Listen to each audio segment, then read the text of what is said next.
भाई जो गुरु बचन पे डट गे, कट गे फंद 84 के। तू चल रे सुख के सागर, जहां शब्द सिंधु रत्नागर। मन तू चल रे सुख के सागर, कहाँ है वो सुख का सागर? वो सतलोक है, सचखंड है, जहां केवल सच्चे सतगुरु की सत भक्ति करके ही जाया जा सकता है। बाकी दुनिया का कोई भी विमान, कोई भी रॉकेट हमें वहां तक नहीं लेकर जा सकता। हम केवल सतगुरु के भक्ति रूपी विमान में बैठकर ही ये शरीर छोड़ने के बाद वहां जा सकते हैं। वो सुख का सागर है, यानी वहां दुख नाम की कोई चीज नहीं है। अखंड सुख है वहां पर, ऐसी सृष्टि है, लेकिन इससे भी प्यारी, अजब गजब। मन तू चल रे सुख के सागर, जहां शब्द सिंधु रत्नागर। कोटि जन्म तोहे मरत्या होगे, कुछ नहीं हाथ लग्या रे। यानी करोड़ों जन्म हो गए तुझे जन्मते हुए, मरते हुए, ये काम धंधा करते हुए, राजा महाराजा बनते हुए। अनेकों बार तू देवी देवता बन लिया, ब्रह्मा विष्णु महेश बन लिया। कितनी बार तू 84 लाख योनियों में भटक लिया, लेकिन तेरे हाथ कुछ भी नहीं लगा। इस अरहट के कुएं की तरह तू इस पृथ्वी पर मनुष्य जन्म प्राप्त करता है, थोड़ी बहुत जैसे भी उल्टी सीधी साधना करता है। मरने के बाद जितने तेरे पुण्य हैं, तुझे स्वर्ग में वर्ष 2 वर्ष के लिए बैठा दिया जाता है। फिर तेरे पाप कर्म बहुत ज्यादा होते हैं, फिर तुझे नरक में ठोक दिया जाता है। नरक का समय पूरा होने के बाद फिर तुझे नीचे पृथ्वी पर 84 लाख योनियों में गधा कुत्ता सूअर बनने के लिए मजबूर कर दिया जाता है। तो परमात्मा कहते हैं कोटि जन्म तो है मरत्या होगे, कुछ नहीं हाथ लग्या रे। और कुकर शुकर खरबैया बोरे, कौआ हंस बुगारे। कुकर यानी कुत्ता तू बन लिया, शुकर यानी सुअर तू बन लिया, खर यानी गधा तू बन लिया, कौआ हंस यानी हर प्रकार से 84 लाख योनियां तू अनेकों प्रकार से भोग चुका है। भाई कोटि जन्म तोहे मरत्या होंगे, कुछ नहीं हाथ लग्या रे। कुकर सुकर खरबैया बोरे, कौआ हंस बुगारे।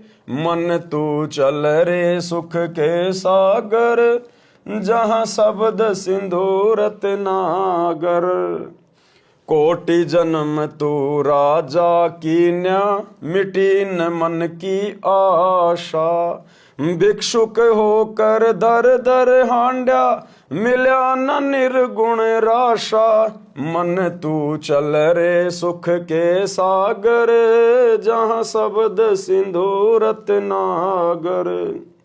सतगुरु हमें क्या समझा रहे हैं कि भाई कोटि जन्म तू राजा कीन्या, मिटी न मन की आशा। जिन वस्तुओं के संग्रह करने में, जिस धन को कमाने में, जिन भौतिक सुख सुविधाओं को जुटाने में, संसार में अपना नाम करने में जो तू कमर तोड़ मेहनत कर रहा है, कहते हैं इस प्रकार से तू करोड़ों बार ये ड्रामा कर चुका है, करोड़ों बार।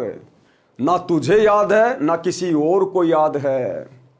तो कहते ऐसी कीर्ति, ऐसा यश किस काम का, जो यश सदा संसार में नहीं रहेगा और मरने के बाद में गधा कुत्ता सूअर बनना पड़े। आज आप संसार में तो बहुत बड़े बड़े काम करके, काल की बेगार करके आपने दुनिया में अपना नाम कर लिया, अमेरिका को राष्ट्रपति बन गया। दुनिया में तो आपकी जय जयकार हो रही है, आपका नाम हो रहा है। सत भक्ति आपने की नहीं, जो कर्म इस मनुष्य शरीर से करना था उसका तो आपने खाता भी नहीं खोला, और ऐसे शरीर छोड़ के चला गया दुनिया में अपना झूठा नाम करके। अब दुनिया में तो तेरा नाम चल रहा है और तू स्वयं गधे कुत्ते के शरीर में दुख भोग रहा है। तुझे बैठने को छाया भी नसीब नहीं हो रही है, तेरे सर में कीड़े पड़ रहे हैं, तू बिलबिला रहा है, चिल्ला रहा है। और इस दुनिया में लोग तेरी मूर्ति को हर साल तेरी जयंती मनाकर माला पहना रहे हैं।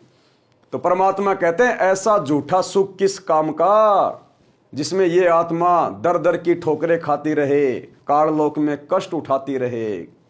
अगर तुझे यश भी प्राप्त करना है, तुझे कीर्ति भी प्राप्त करनी है, तो सतगुरु की सत भक्ति कर। ये दुनिया तुझे युगों युगों याद रखेगी और तू अपना भी आत्म कल्याण करवा लेगा कि भाई भगत हो तो वैसा। आज जैसे मीराबाई का नाम है, मीराबाई ने सतगुरु की सत भक्ति की, अपना मोक्ष कराया और दुनिया में वाह वाही की पात्र बनी। रावण ने झूठी मान बढ़ाई के चक्कर में परमात्मा की सत भक्ति नहीं की, बहुत बड़ा धनवान था, देवी देवताओं को अपनी कैद में डाल रखा था, अंत में दुर्गति से कुत्ते वाली मौत मरा और दुनिया में निंदा का पात्र बना। तो सत भक्ति से ही जीव को यश मिलता है, सत भक्ति से संसार में जीव का नाम होता है और खुद का आत्म कल्याण भी करवा लेता है। तो सतगुरु हमें समझा रहे हैं कि भाई क्या तू राजा बनेगा, क्या तू बड़ा बिजनेसमैन बनेगा, तूने करोड़ों अरबों मानव जन्म भोग लिए, तू राजा भी बन लिया, महाराजा भी बन लिया, लेकिन वो सुख स्थायी नहीं रहे। भाई कोटि जन्म तू राजा की न्या, मिटी न मन की आशा, भिक्षुक हो के दर दर हांड्या, मिला न निर्गुण राशा, मन तू चल रे सुख के सागर, जहाँ शब्द सिंधु रत्नागर। भाई जो गुरु वचन पे डट के, कट गए फंद 84 के, कट गए फंद 84 के, कट गए फंद 84 के।